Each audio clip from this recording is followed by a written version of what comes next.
اللهم أنت ربي لا إله إلا أنت عليك توكلت وأنت رب العرش العظيم وإن شاء الله كان وما لم يشاء لم يكن لا حول ولا قوة إلا بالله العلي العظيم أعلم أن الله على كل شيء قدير وأن الله قد أعطى كل شيء علما اللهم إني أعوذ بك من شر نفسي ومن شر كل دابة أنت آخذ بنصيحتها إلى ربي على الصراط المستقيم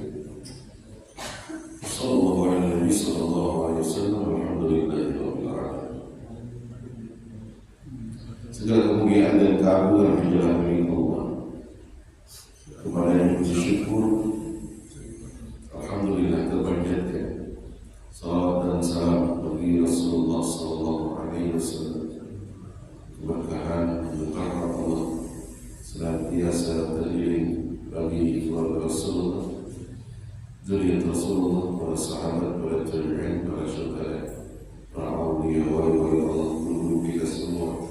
Dan mudah-mudahan keberkahan dan rahmat itu juga tidak berputus selalu terlimpah kepada kehidupan kita dan keluarga kita. Ala hadi ini atas niat ini, waktu niat salihah dan niat-niat yang baik. Al-Fatihah.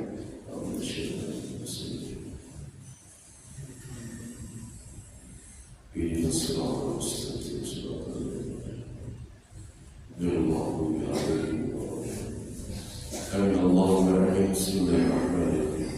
الحمد لله رب العالمين. اللهم صل وسلم وبارك على سيدنا محمد وعلى آله وصحبه أجمعين. اللهم يا الله أخرجنا من ظلمات الوهم وأكرمنا بنور العلم وافتح علينا أبواب رحمتك. صلى الله على النبي صلى الله عليه وسلم. الحمد لله رب العالمين. بسم الله.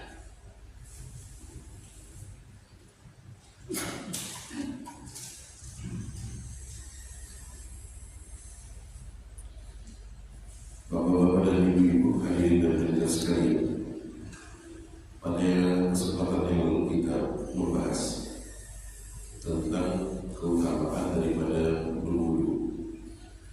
Pada kesempatan ini kita akan membahas tentang bab fadlis salat, bab keutamaan daripada salat. Di dalam bab ini banyak sekali diutarakan tentang keutamaan daripada sholat wajib yang dilakukan. Jadi kadang ada orang memandang ini selamat kepada biarnya seperti semungkin biar telah melaksanakan ibadah sepanjang malam penuh, sepanjang satu malam, bingung kenapa disebut sebagai ibadah saat melaksanakan sholat selama satu malam. Ternyata si Ustaz itu punya alasan, karena Rasulullah SAW menyebutkan dari Utsman bin Affan dalam riwayat Tirmidzi bahwa Rasulullah SAW man syahida al-isya fi jama'ati kana lahu qiyamu nisfi lailatin. Siapa yang mengikuti sholat isya berjamaah, maka baginya pahala separuh malam. Wa man shalla al-isya wal fajr fi jama'ah. Siapa yang sholat isya dan sholat subuhnya secara berjamaah, kana lahu kaqiyamin lailatin, maka baginya sepertinya mendapatkan pahala sholat dalam satu malam itu. Qala at-Tirmidzi wa qala haditsu hasan sahih. Derajat hadis ini yang hasan. Kalau begini kan berarti paham kenapa orang mengatakan selamat kepada dia belum melihat dia supaya bisa berjamaah, kemudian semua pun berjamaah. Selamat kepada dia yang sudah melaksanakan sholat sepanjang malam. ada hadisnya seperti itu. Jadi ini beberapa keutamaan daripada sholat. Menggunakan membacakan saja hadis ini sedikit dengan syaratnya.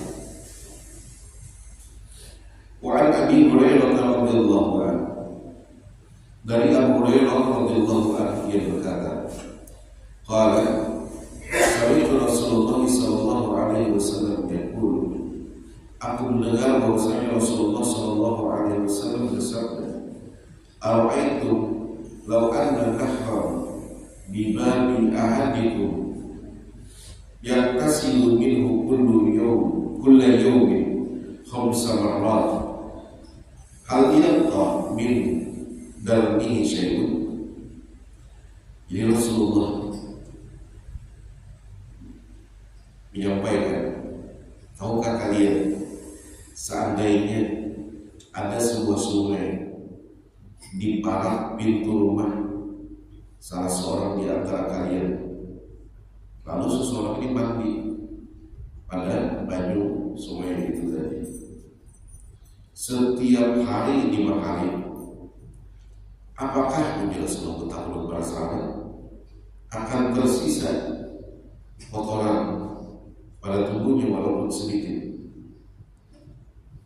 Lalu sahabat menjawab, la yabqa min darmihi syai'un, maka pada dirinya bersih, tidak ada kotoran pada tubuhnya. Kenapa? Mandi setiap hari 5 kali. Kita yang 2 pagi sore kan, gitu ya. Orang di Jepang sekali saja dalam 1 hari.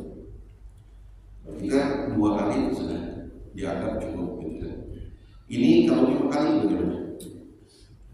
Pagi, siang, sore sudah 3, di sela-selanya masukkan 2 waktu. Bersih. Lalu Rasulullah menyampaikan, padhalika masal salawatil khamsi yaqullahu bihin al-khadaya muttafaqun alaih. Nah, itulah puji Rasulullah, perumpamaan sholat 5 waktu. Dengannya Allah akan menghapus dosa-dosa setiap waktu sholat itu. Hadis riwayat Bukhari Muslim. Kenapa Rasulullah membuat perumpamaan seperti itu? Karena mudah, supaya mudah untuk dipahami oleh kita. Disebutkan di dalam hadis kalau tadi daripada Utsman bin Affan, daripada Abu Hurairah. Nah, berikutnya dari Jabir radhiyallahu anhu, qala Rasulullah sallallahu alaihi wasallam, masalu salawatil khamsi kamasali nahlin jarin ghamdin ala babi ahadikum yaghtasilu minhu kulla yawmin khamsa marrat, rawahu Muslim. Perumpamaan sholat 5 waktu itu seperti sebuah sungai yang airnya mengalir banyak, melimpah di dekat pintu rumah salah seorang di antara kalian. Ia mandi dari sungai yang mengalir bersih itu setiap hari 5 kali.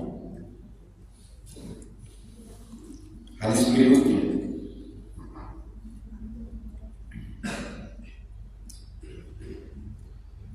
wa an Abi Hurairah radhiyallahu anhu anna Rasulullah sallallahu alaihi wasallam qala, dari Abu Hurairah bahwasanya Rasulullah sallallahu alaihi wasallam bersabda, salawatul khamsu, salat yang 5 waktu, wal jum'atu ilal jum'ah, dan dari Jumat ke Jumat berikutnya, kafaratun lima bainahunna lam tukshal kabairu, rawahu Muslim.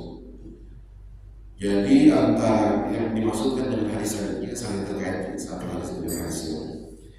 Antara satu sholat dengan sholat berikutnya, antara Jumat dengan Jumat berikutnya adalah kafarah, menghapus dosa-dosa di antara 5 bainahunna, di antara keduanya. Tapi syaratnya malam tu'syal kabair, selama ia tidak melakukan dosa besar. Rawahu Muslim, hadis derajat sahih. Wa an Utsman bin Affan, maksudnya selama tidak melakukan dosa besar itu bagaimana? Kalau dia pernah mengerjakan maka taubatan nasuha, baru dia kemudian bisa mendapatkan fadilah daripada itu. Dari Utsman bin Affan, qala sami'tu Rasulullah sallallahu alaihi wasallam yaqul, aku mendengar Rasulullah sallallahu alaihi wasallam bersabda, ma min amrin muslimin tahduruhu salatun maktubatun fayusiru wudu'a wa khusyu'aha wa ruku'aha illa kanat kaffaratan lima qablaha minal dhunubi ma lam nu'ta kabiratun wa dhalika dahra kullahu muslim. Menjual sahabat Utsman bin Affan radhiyallahu anhu, aku mendengar Rasulullah sallallahu alaihi wasallam bersabda, tidaklah seorang muslim ketika tiba waktu sholat itu lalu ia kemudian membaguskan wudunya. Nah, kita sudah bahas tentang wudu di kesempatan yang lalu. Mengkhusyukkan sholatnya dan rukuknya, melainkan itu menjadi kafarat, penghapus dosa-dosa sebelumnya, lima qabla minal dzunubi, dengan syarat malam nu'ta tabiratun, ia tidak melakukan dosa besar, wa dzalika dahra kullah, dan itu setiap masa semuanya. Sengaja perlu tidak berbicara tentang sholat kita, tentang masalah fikih. Jadi hikmah saja. Kalau masalah fikih ya tersendiri pembahasannya. Kemudian ada saja ikhtilaf pembahasan karena pemahaman terhadap dalil Al-Quran dan sunnahnya. Apalagi masalah sembahyang ini, apa prakteknya itu tidak disebutkan di dalam Al-Quran. Kalau wudu kan disebutkan, wudu itu disebutkan, hatta warawafir itu disebutkan, rasul yang dibahas itu disebutkan. Tapi kalau sholat, shollu kama ra'aitumuni usolli, sholatlah sebagaimana aku sholat. Jadi ada yang seperti ini, ada yang seperti ini, karena Rasulullah melakukan. Bahkan kalau kita tolong umrah itu kalau bingung dengan Allahu Akbar, lurus saja. Masing-masing ada dalilnya. Yang kita ada beri kemudian mencap bahwa kita adalah paling jujur, gitu kan. Tetapi kekhusyuannya di dalam sholat itu ya, perlu dilatih. Kita kalau di Arab ibadah bukan khusyuknya sebagai ya ini kalau jambut, bujur sorban, belum tentu kita yang Allahu Akbar memandang satu titik misalnya sejadah, belum tentu juga lebih khusyuk. Kenapa? Yang kita baca ada paham, ini mungkin paham. Buktinya karena sebenarnya ada menangis, ada merasa gemetar ucapannya karena menyangkut tentang misalnya tentang masalah azab. Nah kita antum terus ya, ada satu makna dalam artinya terus pentingkah juga masalah gerakan? Penting. Pentingkah juga masalah batinnya? Ya penting. Masalah pikiran penting. Jadi khusyuk itu semua juga termasuk pikiran. Iya, karena dicontohkan Rasulullah itu kan pernah menyuruh Ali bin Abi Thalib, Ali sholat sunnah apa? Jika engkau khusyuk hari ini menjelang perang, baju perang, aku hadiahkan untukmu wahai Ali. Sembahyang ini beda-beda. Tutup sembahyang. Assalamualaikum warahmatullahi wabarakatuh. Ya Rasulullah, Kan syaratnya tadi ada khusyuk. Kata Rasulullah, kau tidak khusyuk lagi karena kau mengingat binatang itu, langsung selesai daripada sholat. Berarti dalam sholat kau masih terpikir binatang itu, sehingga aku tidak menghadiahkannya kepadamu. Nah, berarti kan juga pola pikir apa yang kayak bersebilang macam-macam itu tinggalkan dulu terus masalah dunia. Karena itu juga bagian daripada khusyuan. Itu Ali disebut tidak khusyuk. Apakah selamanya Ali tidak khusyuk? Tidak. Ali belajar setelah itu tentang khusyuan. Sampai suatu ketika sampai Ali bin Abi Thalib ini di mana perasaannya, batin dirinya itu tertumpah hanya untuk sholat itu. Sehingga dia ingat para sahabat Umar dicoba dibunuh pada saat sholat. Ali bin Abi Thalib pada saat, Utsman bin Affan pada saat sholat. Karena sholat itu pada terpikir lagi ini karena diulang apa berarti dan khusyuk dalam sholat. Ali bin Abi Thalib sampai kepada khusyuannya. Buktinya pada saat beliau terkena anak panah, sahabat kan ingin menyambut itu anak panah itu. Tentu dikatakan oleh Ali bin Abi Thalib itu sakit, janganlah dicabut. Aku sholat dulu, dalam sholatku cabutlah anak panah itu. Sembahyang Ali bin Abi Thalib. Maka pada saat sholatnya anak panah itu dicabut oleh sahabat. Sedikit pun tidak meringis kesakitan Ali bin Abi Thalib. Berarti sudah sampailah Ali bin Abi Thalib pada pembelajaran tentang kekhusyuannya yang tadinya disebutkan dalam sejarah tidak khusyuk Ali karena tidak mendapatkan jilat perang. Tapi sampai situ kita memahami sedikit pun kada menangis dicabut anak panah itu Ali bin Abi Thalib tidak meringis kesakitan. Nah itu pembelajaran bagi kita. Kita kadang nyamuk satu aja, itu bisa. Satu aja nyamuk kan, nah lain banyak kawanannya benar ya. Satu. Kita lanjutkan pembahasan dari sini. An Abi Musa radhiyallahu anhu, anna Rasulullah sallallahu alaihi wasallam qala, man shalla bardaini dakhala jannah. Muttafaqun alaih. Apa yang disebut dengan al-bardani? Al-bardani itu adalah as-subuhu wal asr. Dari Abu Musa radhiyallahu anhu bahwa Rasulullah sallallahu alaihi wasallam bersabda, barang siapa yang melaksanakan dua sholat yang dingin, bardani dua sholat yang dingin, masuk surga. Nah, apa dua sholat yang dingin ini? Maka dijelaskan di dalam syarahnya ini, yakni sholat subuh dan asar. Wa an Abi Zuhair Umarat bin Ruwaybah radhiyallahu anhu qala, sami'tu Rasulullah sallallahu alaihi wasallam yaqul, lamma jannara ahadun shalla qabla tulu'i syamsi wa qabla ghurubiha, yakni al-fajr wal asr. Muslim. Ini dari Abu Zuhair Umar bin Ruwaybah radhiyallahu anhu, dia berkata, aku mendengar Rasulullah sallallahu alaihi wasallam bersabda, tidak akan pernah masuk neraka seseorang yang melaksanakan sholat sebelum matahari terbit dan sebelum matahari terbenam.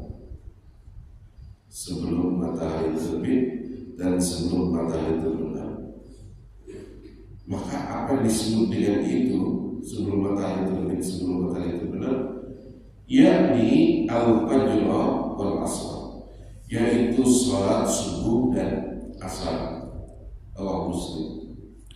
Oh, kita sudah masuk pada bab di sholat subuh wal asr, bab keutamaan sholat subuh dan asar. 82 ini selalu begitu ya. Karena di surat Al-Wusta juga asal. Ini saat-saat lalainya ada manusia. Dari 5 waktu itu, nang mudah lalainya 2 ini, asar dan subuh.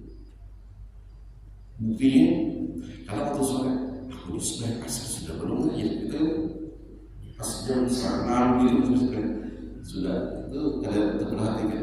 Tapi yang mudah diperhatikan oleh kita itu kan memang seperti sholat maghrib, gitu. Sholat maghrib atau zuhur saat bekerja, gitu. Azan, tapi ada asar, gitu.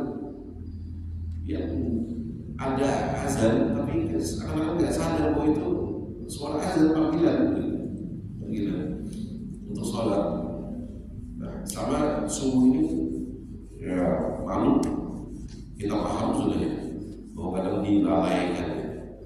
Jadi dari soft salat itu subuh itu termasuk yang kali ya subuh asar lah yang paling sedikit di musola atau di masjid-masjid. Nah, Rasulullah ternyata tahu kebiasaan manusia sampai era sekarang ini. Sehingga di dalam hadis itu diingatkan salat pada saat malam hari lebih ditekankan begitu kan ke asar subuh. Rasulullah tahu sering diingatkan pada 2 waktu salat itu. Dan berapa abad sudah tahu kebiasaan manusia selain itu apa.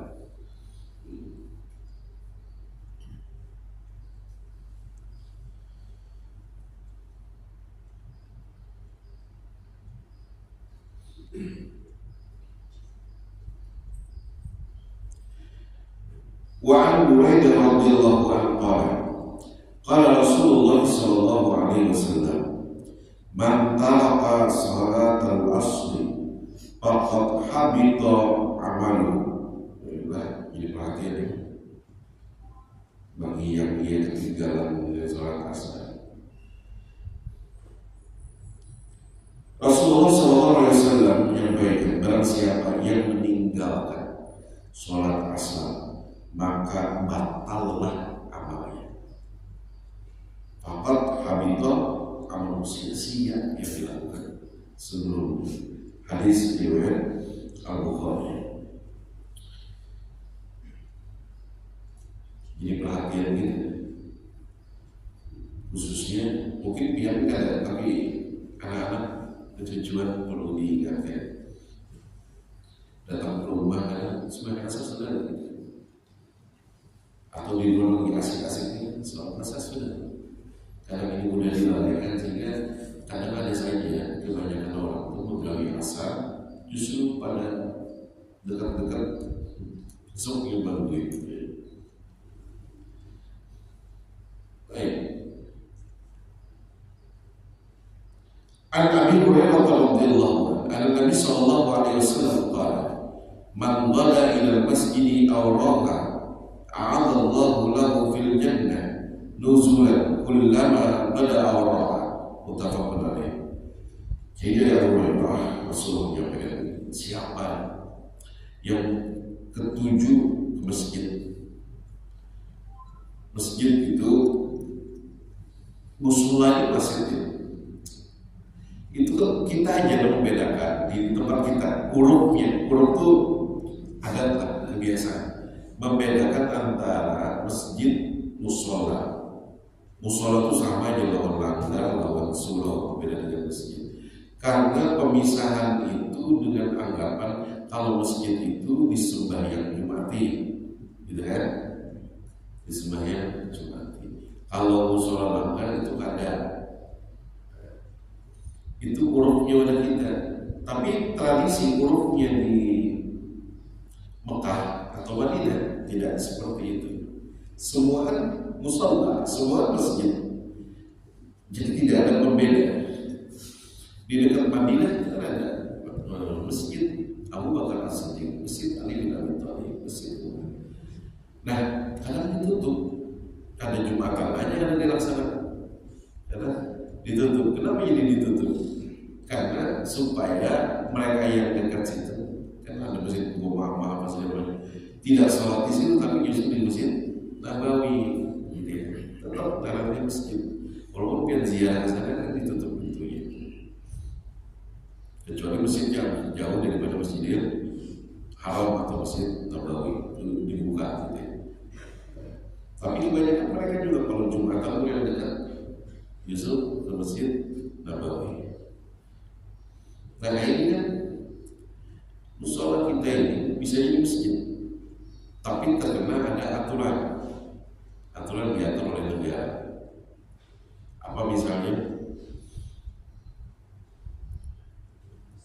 Tidak dibangun masjid secara berdekatan. Mungkin anggapan pian, oh ini dekat dengan Masjid Hasanuddin, jadi dekat dengan Barokah gitu, sehingga ini tidak dijadikan masjid.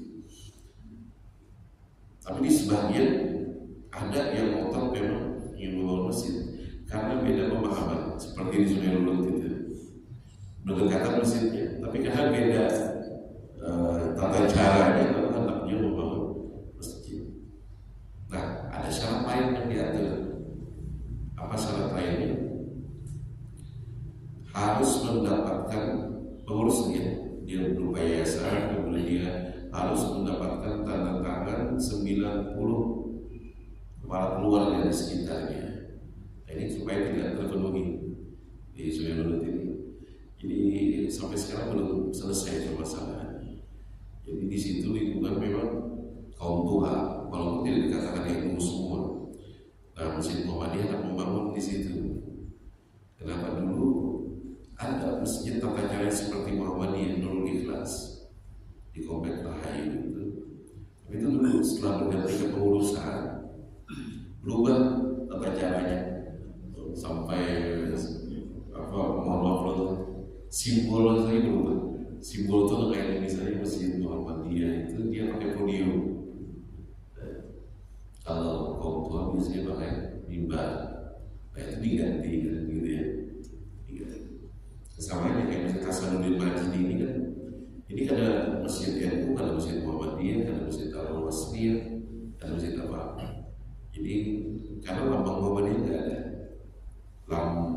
Ya tata caranya kan Muhammadiyah. Karena kaum tua ada komisi jamaah memang beda. Tapi tarawihnya beda dengan Muhammadiyah karena dua-dua kan gitu. Nah untuk supaya itu tidak dianggap orang Masjid Muhammadiyah diganti dengan mimbar.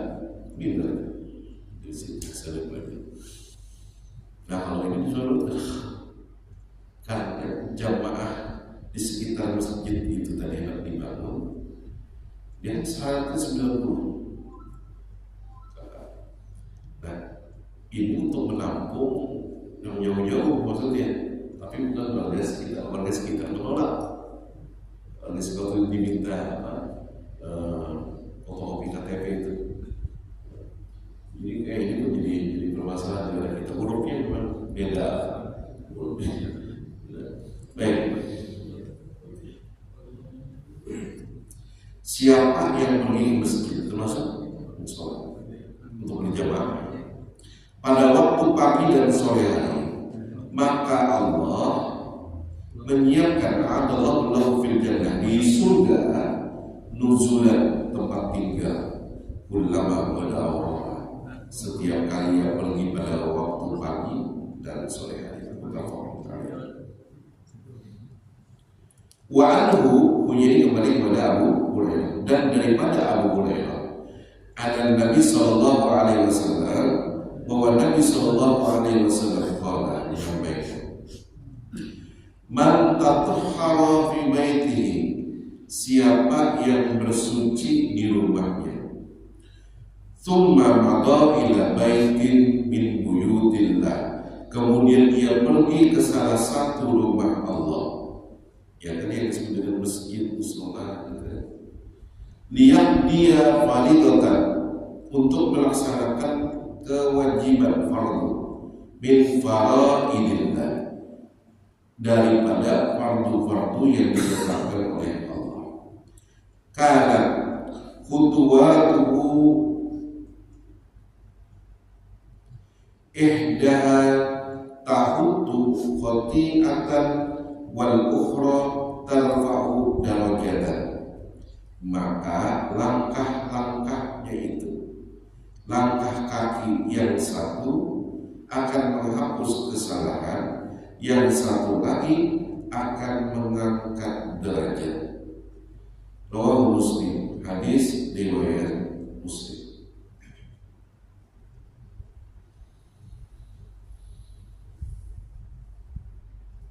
Apa maksudnya?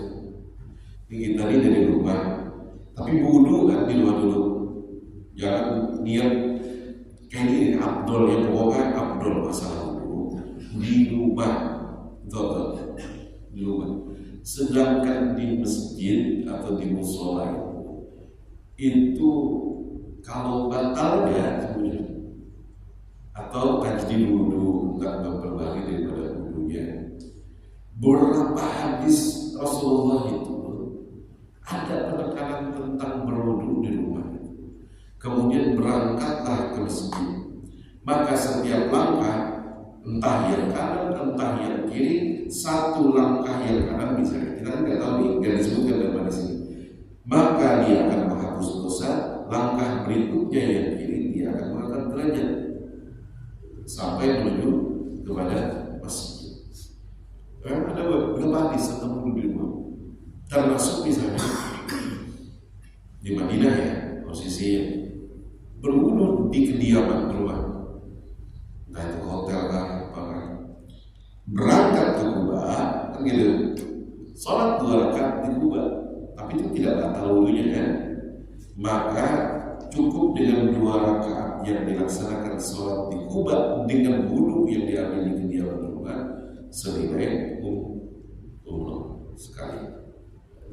Jadi ada beberapa penekanan berwudu di rumah. Jadi itu afdal di rumah. Jadi ini syarat kan?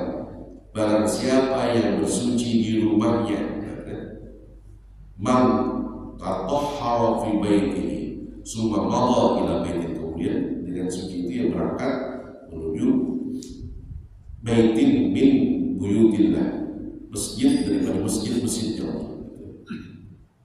Tadi nilainya adalah satu langkah, ini satu langkah kaki kanan akan mengangkat satu derajat, yang satu lagi menghapus kesalahan. Langkah berikutnya kayak gitu lagi, langkah berikutnya kayak itu lagi. Jadi adalah sahabat itu ini dari Ubay bin Ka'ab, karena rajulan min Ansar, ada seorang laki-laki dari Ansar, la a'lamu ahadan ada minal masjid minhu. Jadi orang ini jauh masjid itu daripada rumahnya. Tapi waktu dalam tuhti'u sholatun, tidak pernah melewatkan satu pun daripada berjamaah, selalu berjamaah. Tapi jauh kediamannya. Fakilalah, lalu istawaita himar tarkabuhu fi bidjalbani wa fil ramdani. Jadi dikatakan kepada sahabat engkau membeli seekor keledai, engkau tunggangi di setiap gelap gulita di waktu panasnya siang, artinya kenyang untuk menuju masjid. Kemudian dia berkata, ma yasuruni anna manzili ila janbil masjid. Aku tidak gembira di luar. Kalau rumahku itu ada paku masjid. Ini uridu ayyub tabani mamsaya ila masjid, karena aku ingin dituliskan langkah pergiku ini dan menuju ke masjid, dan langkah warujui kembali ke rumah. Idza wajatu ila ahli. Maka yang ini diceritakan kepada Rasulullah SAW. Maka apa kata Rasulullah? Qad jama'allahu laka dzalika kullah. Ya Allah telah mengumpulkan kehendak niatnya dengan setiap langkah itu untukmu semua. Rawahu Muslim, hadis riwayat Muslim. Kalau mau, ini kan pemahamannya tekstual ya. Ini karena ada pemahaman tekstual, ada pemahaman yang kontekstual. Di Indonesia ini ribut gara-gara itu aja. Padahal keduanya sudah ada apa-apa. Kalau ini tekstual artinya orang ini, sahabat ini memahami langkah itu ya. Setiap langkah bergerak terus. Bagi kontekstualnya apa? Kan jauh kendaraan, tetapi jauh dapat gitu kan? Tetapi dapat. Nah, tapi kacaunya kalau kita mengukur kira-kira banyak mana ya? Tuh rumahnya di ujung situ kan? Di jalan gratis ke sini, atau Haji Mubarak tuh ya dari sebelah dia. Tapi ini mobil, ini penjalan dari muka soal itu. Ada tuh pertanyaan kita perlu. Jadi tidak banyak karena terakhir itu maaf sebut kontekstual. Jadi bahasa itu ini lain substansinya apa? Sebagai penjamaah ya itu substansinya kan. Bodoh di rumahnya supaya penjamaahnya itu sama kayak orang berbuat tentang tasbih. Di tengah kan disampaikan di media sosial, disampaikan di ceramah-ceramah umum, kacau pendapat. Dan satu mengatakan tidak, ini hal yang tidak dilakukan oleh Rasulullah. Abdul dengan jari dia hadisnya, maka mendengar di jamaahnya ada orang tasbih. Tapi bagi sebagian orang, aku ini kadang lalai. Lah Aisyah kan pernah dengan batu. Masa harus membawa batu 33 biji ke masjid? Wah ini kan sudah kamu diolah ini. Diolah tasbih. Ini pula pakai tasbih asal hitungannya pas hitungannya 33. Nah, karena ini kan lalu kemudian menjadi buah. Pada substansinya apa? Yang mau pakai jari, yang mau pakai biji tasbih, bertasbihlah selesai daripada sholat, gitu ya, tasbih. Hendak bayar, hendak masing-masing, bacalah tasbih, gitu. Itu substansi. Kadang bahwa di halaman masjid ada kayak sebanyak 2 rakaat sebanyak apa ini? Maka lain tahiyat masjid itu sebanyak 2 rakaat. Nasi hitung banyak, kantor lo sebanyak 2, mungkin soalnya pemandian itu kita sendirian. Karena itu juga tidak kan? Kita ikut dengan satu tasbih. Karena kita pun tidak bertasbih, gitu. Selesai sembahyang tak tinggal. Substansinya harus dijawab. Nah ini tentang cerita, tapi pemahaman adalah tekstual. Kita lanjutkan sedikit ya. Wa Abi Hurairah radhiyallahu anhu, anna Rasulullah sallallahu alaihi wasallam qala ala adullukum ala ma yaqullahu bihi al-khataya. Ini namanya ya Rasulullah. Aku tunjukkan kepada kalian sesuatu yang dengannya Allah akan menghapus dosa-dosa kalian. Wa yarfa'u bihi darajat, dan diangkat derajat daripada kalian. Qalu, sahabat kemudian menjawab, bala ya Rasulullah, tentu ya Rasulullah. Qala isbabul wudu ala makari, menyempurnakan wudu pada saat-saat yang tidak disukai. Wa qasratul khuta ila masjid, dan berbanyak menuju ke masjid berjamaah. Wa tijar salat ba'da salat, dan menunggu salat selesai daripada salat.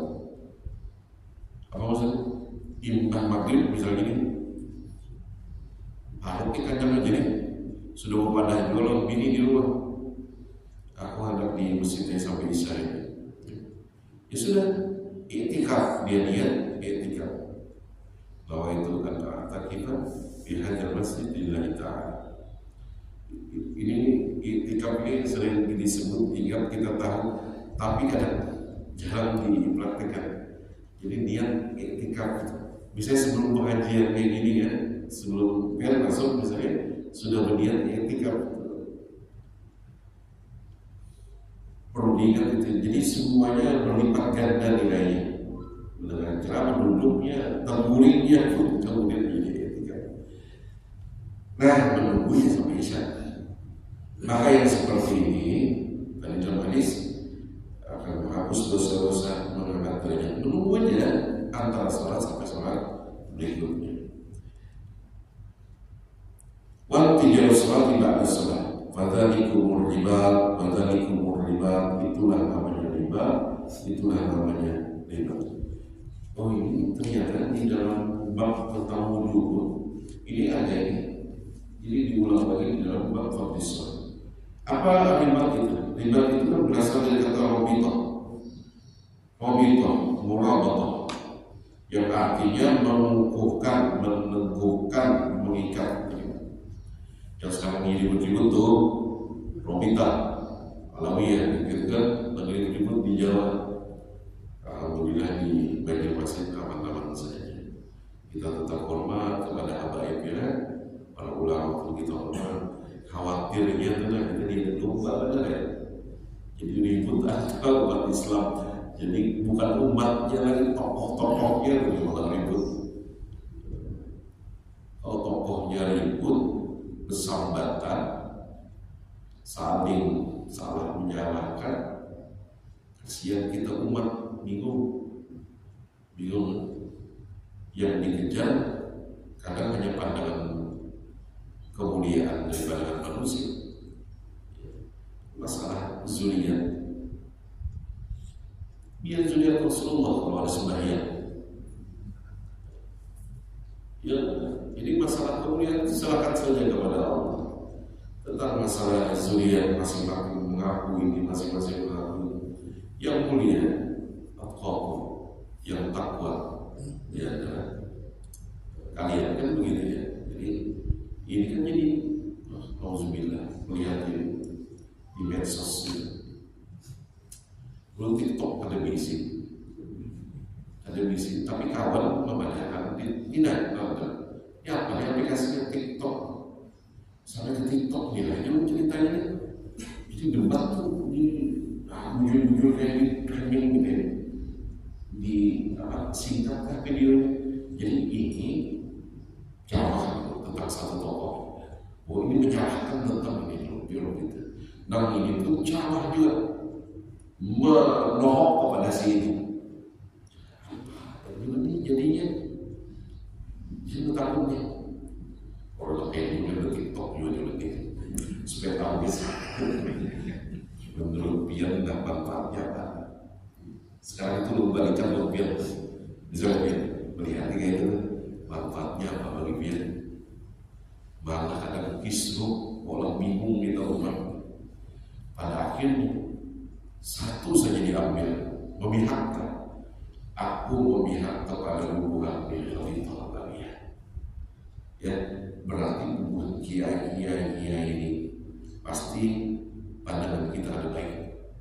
Kita memihak pada lagi ini, pasti pandangan kita kepada Habib Muhammad Yustai Jalawazani dan Julian Nabi mengurangi tajim kita bahkan kepada. Coba segi manfaatnya gimana? Dari kita. Makanya alhamdulillah kalau bisa dibaca di ada ayatnya. Habaib datang kita hormati, kiai kita hormati, tuan guru kita hormati. Semua bahkan itu ada lagi yang masih tahu. Ini video snack dengan aplikasi. Coba contoh ini aplikasi. Terlalu urus kumpul. Ya, ceramah urus kumpul tentang kemuliaan Habib Umar. Jadi ini dibawa-bawa ke dalam permasalahan ini jauh bahaya ini. Kenapa bahayanya? Nah, artinya akan menarik perhatian daripada orang-orang di Kalimantan Selatan yang takzim kepada guru untuk memancing itu tadi itu.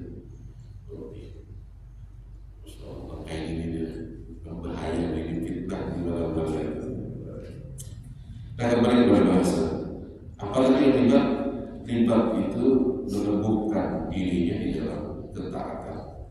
Itu riba. Inilah riba punya Rasulullah. Jadi yang kita hendaki ketika di masjid itulah menemukan keimanan. Yang berwudu pada saat-saat yang tidak disukai, yang pada saat tidak disukai, dingin cuaca tapi tetap berwudu. Nah, itu riba, menemukan diri di dalam ketaatan. Itu riba. Rasulullah menyampaikan, "Fadzalikum riba, fadzalikum riba." Sudah masuk waktu syuruk. Perlu lewatkan sedikit supaya kita dua hadis ini, supaya kita bisa sembahyang syuruk. Ya gitu kan, bahaya menyerpok, jadi berbunyi. Tutupan langsung sembahyang isya. Lalu lagi kira-kira 2 menit. Itu matahari hanya mencongol kan, mulai mencongol. Waktu mencongol nanti ufuk tuh ada bumi lagi kita sembahyang. Makanya dimaklumi kan, kalau ada orang yang bicara sudah suruk ya masih ada sedikit berlanjut. Itu untuk mengingatkan jamaah, siapa tahu sedikit ini anaknya kita tuh pada sembahyang pada kesepakatan kan. Muncul matahari dulu mungkin dari itu paling kadang bulan keluarga boleh kita sembahyang Islam sampai kapan? Sampai ukuran matahari itu sebetulnya setinggi tombak ini dan kita awal. Lalu para ulama menyebutkan 4 derajat, 2 derajat tingginya daripada ufuk dan tinggi matahari di kanan 4 derajat, ada yang 6 derajat gitu. Sehingga ada yang membolehkan sembahyang duha kemudian di 7:15. Bagi sebagian jam 8 gini aja. Nah ini dan kira dan hendak membangun 4 derajat. Di mana yang abdolnya lewatkan semua ikhtilaf jam 9 itu kan sudah 6 derajat. Jadi masuk semua pendapat gitu. Kalau suruh dia terbatas. Baik. Berikutnya ada masuk pada bab fadlin tijaris salat kita. Wa an Abi Hurairah dari Abu Hurairah radhiyallahu anhu anna Rasulullah sallallahu alaihi wasallam qala la yazalu ahadukum fi salatin ma damatis salatu tahbisuhu la yamnuhu an yanqaliba ila ahlihi illa salat. Salah seorang di antara kalian dianggap terus menerus di dalam sholat selama madamatis sholatu tahbisu selama ia menunggu sholat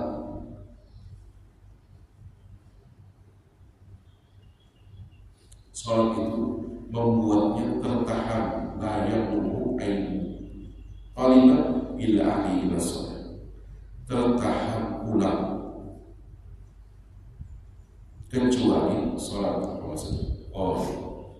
Penjelasannya. Jadi salah seorang di antara kalian dianggap terus-menerus sholat selama menunggu sholat membuatnya tertahan pulang. Artinya tidak ada yang menahannya pulang ke keluarga kecuali sholat. Ya tadi itu menunggu satu sholat ke sholat berikutnya dengan niat sholat. Mungkin maghrib tahan. Ada menahan bulik ini semuanya tahu ya bulik. Cuma ada menahan apa itu sholat berikutnya isya. Jadi selama menunggu itu dengan alasan satu saja, menunggu sholat berikutnya, maka dicatatlah ia dengan dianggap terus menerus la yazallahu bi sholatin, terus menerus sholat. Badalati sholatu tahbisu. Pahami ya? Sama tadi apa? Biar di awal hadis ini biar supaya bisa berjamaah, boleh aktivitas macam-macam, subuh datang lagi ke masjid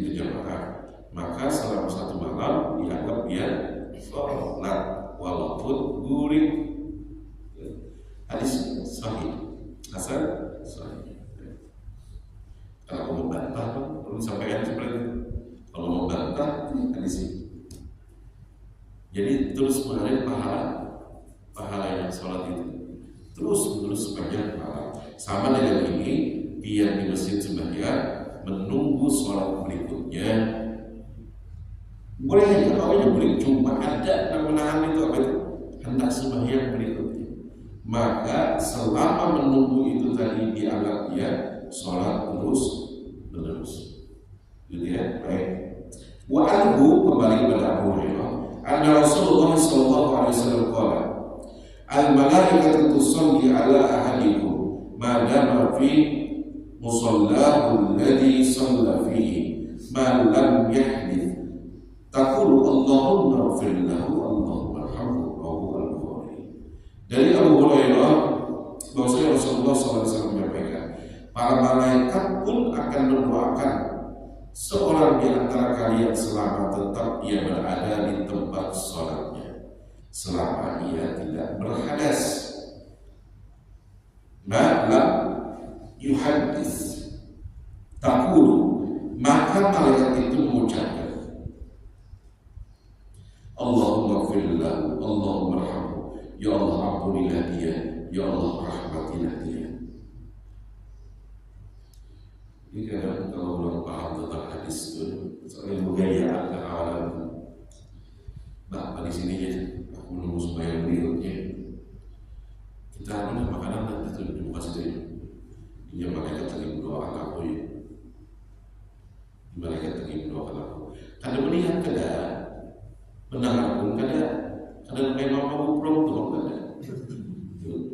Dari mana? Dari mana? Itu tuh. Salah yang di dalam sholat, sekarang salah kalau bisa mengatakan aku di sini dulu selama ini, karena aku keluar butuh sampai itikaf nih. Dia mesti ini mereka akan mendoakan aku itu kan bisa. Kenapa ada di sini? Takul Allahumma ighfir lahu, ya Allah ampuni dia hamba ini. Allahumma arhamhu, ya Allah rahmatilah dia. Terus didoakan oleh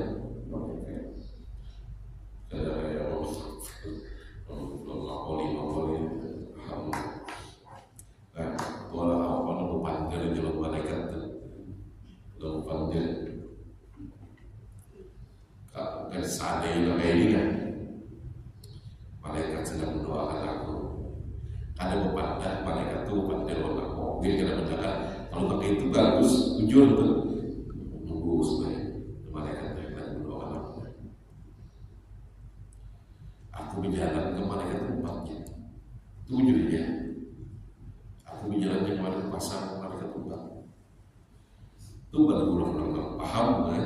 Memahami sendiri ada rokib atid malaikat juga harus mencatatkan rokib atid kemananya itu 2 malaikat ini ya mencatat. Pemahaman kita mencatat pakai ini bahwa dia yang akan membuat laporan nanti. Kalau itu ujungnya, tapi belum pahami kayak Imam Kubro itu, wah ini sudah cukup. Kalau makoli dan bahasanya berdialog, berdialog. Walaupun penjelasan pertamanya masuk, penjelasan pertamanya, bukankah kita di dalam sholat berdialog dengan Allah? Tujuh. Kenapa? Saat kita membaca Al-Fatihah, Allah akan menjawab setiap ayat itu. Nah, sampai situ sudah menjelaskan. Jadi kadang diskusi lokal, ada ini ada dari terus sampai berdialog. Kalau mereka pemahamannya sudah lepas pemahaman. Nah kalau kayak tadi, kalau menurut hadis artinya malaikat itu tujuh, malaikat itu orang itu tujuh. Tapi kalau kan berdialog kemudian menggunakan bahasa Suryani dan Ibrani yang itu juga masih dipertanyakan keabsahannya, nah ini sudah luput. Kenapa itu Pak? Saya jadi lucu begini. Baik, ini saja yang kita bahas pada kesempatan ini. Allahumma minta hal mudah-mudahan dari hikmahnya. Insyaallah kita lanjutkan di kesempatan mendatang masih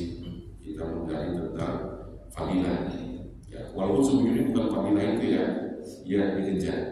Bukan fadilah itu kita berserah kepada Allah Subhanahu wa Ta'ala. Tetapi kalau Rasulullah sudah menyampaikan, berarti menjadi perhatian bagi kita untuk mendalaminya dan mengambil hikmah di baliknya. Kita tentu bersama dengan membaca kafaratul majlis dan doa. Subhanakallahumma bihamdika asyhadu an la ilaha illa anta astaghfiruka wa atubu ilaik. La ilaha illallah. Al-Fatihah. Amin ya rabbal alamin. Bismillahirrahmanirrahim. Allahumma inna nas'aluka as-salamata fid din wa 'afiyatan fil jasad wa ziyadatan fil 'ilmi wa barakatan fil rizqi wa